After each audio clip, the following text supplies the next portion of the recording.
आपल्या सगळ्यांच्या समक्ष मतदान केलेलं आहे। बारामतीची जनता गेली 6 दशकं पवार कुटुंबियाच्या मागे आहेत। आदरणीय दादांच्या वरचं प्रेम, विश्वास, आधार आणि त्यांनी दिलेलं योगदान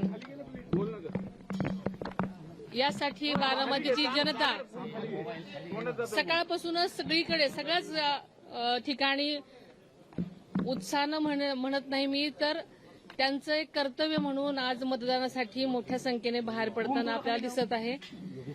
आणि बारामतीची जनता दादांचं आजचं हे देणारं मतदान हे दादांनी त्यांच्यासाठी इतकी वर्ष केलेल्या योगदानाची परतफेड म्हणून आणि श्रद्धांजली म्हणून ही सगळी लोकजण आज सगळ्या गावांमधनं मतदानासाठी मोठ्या संख्येनं बाहेर पडत आहेत।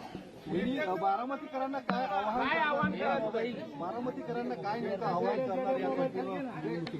खरं सांगायचं तर ही संबंध पोटनिवडणूक अत्यंत भावनिक वातावरणात होसला असल्यामुळे स्वतः बारामतीकरच त्यांनीच ही निवडणूक हातात घेतलेली आहे आणि त्यामुळे ते प्रत्येक जण आपले कर्तव्य म्हणून या निवडणुकीकडे पाहतायत आणि मतदानासाठी सगळे ते बाहेर आलेले पडतायत। दादांच्या मातोश्री दिसला नाही त्या मतदानाला येणाऱ्यांची तब्येतीची काही अडचण त्याचप्रमाणे तुम्ही देखील मतदान केलेलं आहे, काय भावना आहेत? दादांच्या पक्षात पहिली निवडणूक होते, साहेब पण आजारी असल्यामुळे येऊ शकलेले नाहीत। एका अर्थाने बारामतीकरांसाठी एक भावनिक निवडणूक आहे। सगळ्याच बाजूने अत्यंत भावनिक निवडणूक आहे।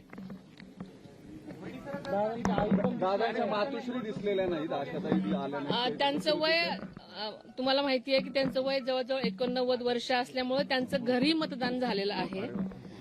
त्यांचे आज आशीर्वाद घेऊन मी आत्ताच इथे आलेले आहे आणि दादांशिवाय कुठल्याही गोष्टी आपल्याला करण्याची सवय नाही, पण आज आपल्याला हे मानून चाललं पाहिजे की दादा आपल्यात नाहीत आणि सगळ्याच बारामतीकरांनी लक्षात घेतलेलं आहे आणि ते मतदानासाठी बाहेर पडत आहेत।